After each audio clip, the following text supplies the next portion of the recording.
Selamat berjumpa lagi Bapak Ibu Saudara, mari kita berdoa. Tuhan, terima kasih untuk pemeliharaan Tuhan dan terima kasih untuk hari ini yang Tuhan percayakan untuk kami jalani. Kami sekali lagi ingin mendasari perjalanan hidup kami dengan senantiasa setia mendengarkan firman Tuhan. Terima kasih dalam nama Tuhan Yesus kami berdoa. Amin.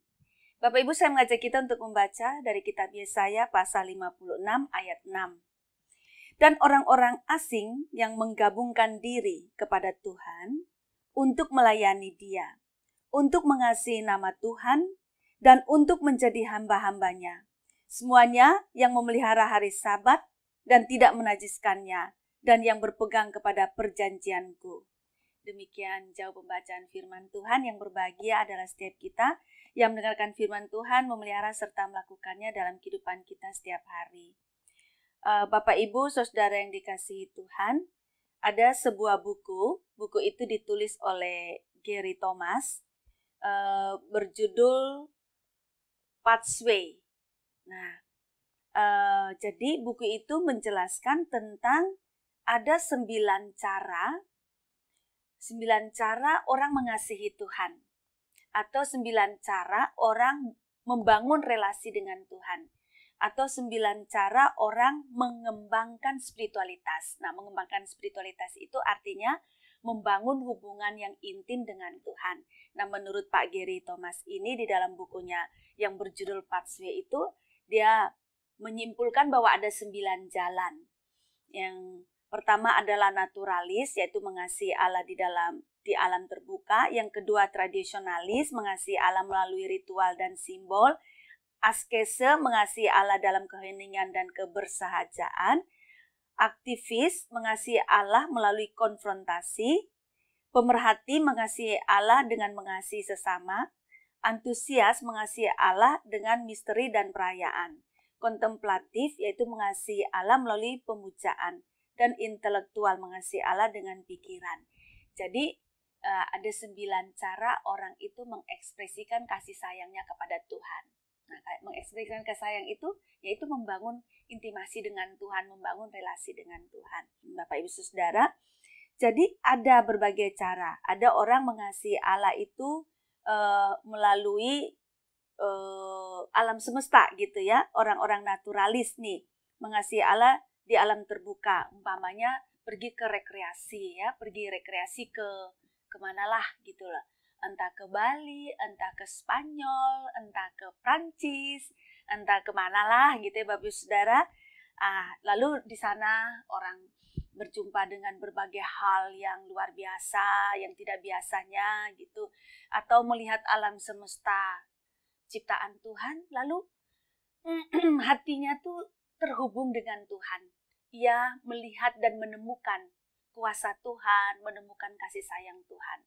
Dan di dalam situasi seperti ini, dia betul-betul mengekspresikan kasih sayangnya kepada Tuhan, ya, rasa syukurnya kepada Tuhan, pertama-tama mulai dari dalam hatinya. Jadi, ketika orang semacam ini, kalau dia pergi rekreasi, dia pergi ke luar negeri, dia menikmati berkat-berkat yang Tuhan berikan kepadanya, semakin dia menikmati berkat Tuhan itu, akan semakin baik kepribadiannya.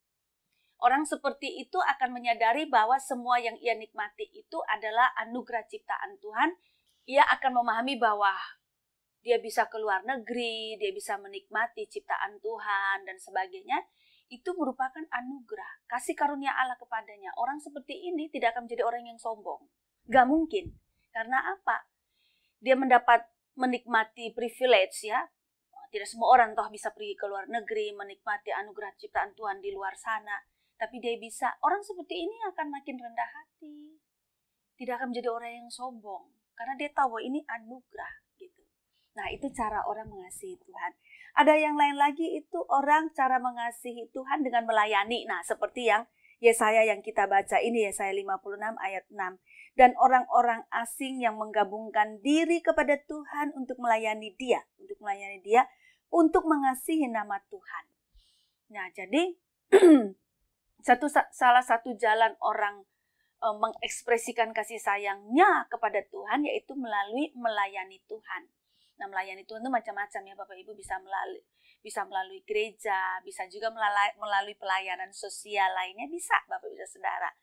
Nah, jadi kesempatan untuk melayani dan kesempatan dipercayakan untuk melayani Tuhan dan sesama itu merupakan anugerah dan ekspresi untuk menyatakan cintanya kepada Tuhan.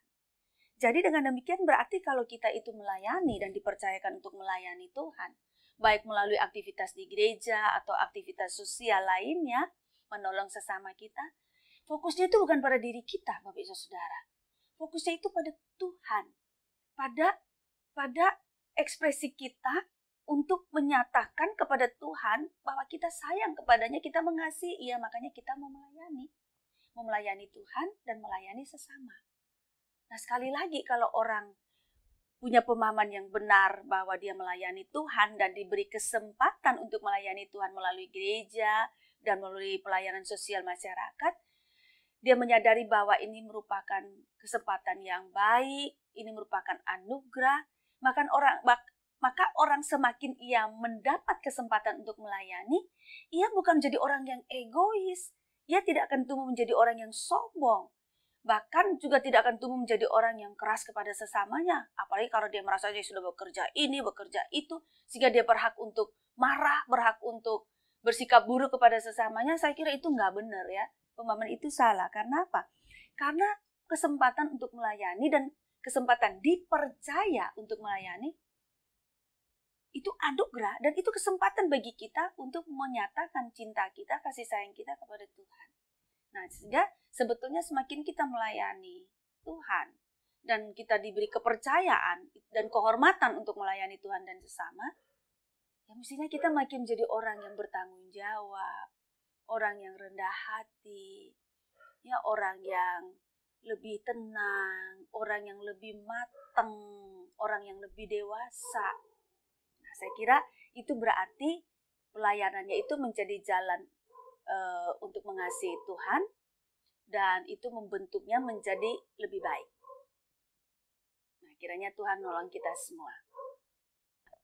Tuhan, terima kasih. Tolonglah kami agar dari hari ke hari kami mampu untuk mengekspresikan kasih sayang kami kepada Tuhan dengan cara yang tepat sesuai dengan kepribadian kami masing-masing. Dan kiranya ketika kami mengekspresikan cinta kasih Tuhan bersama dengan itu, kami terbentuk menjadi pribadi-pribadi yang sesuai dengan kehendak Tuhan, memiliki karakter yang semakin hari semakin indah. Kiranya semakin hari kami semakin diperbaiki dan terperbaiki.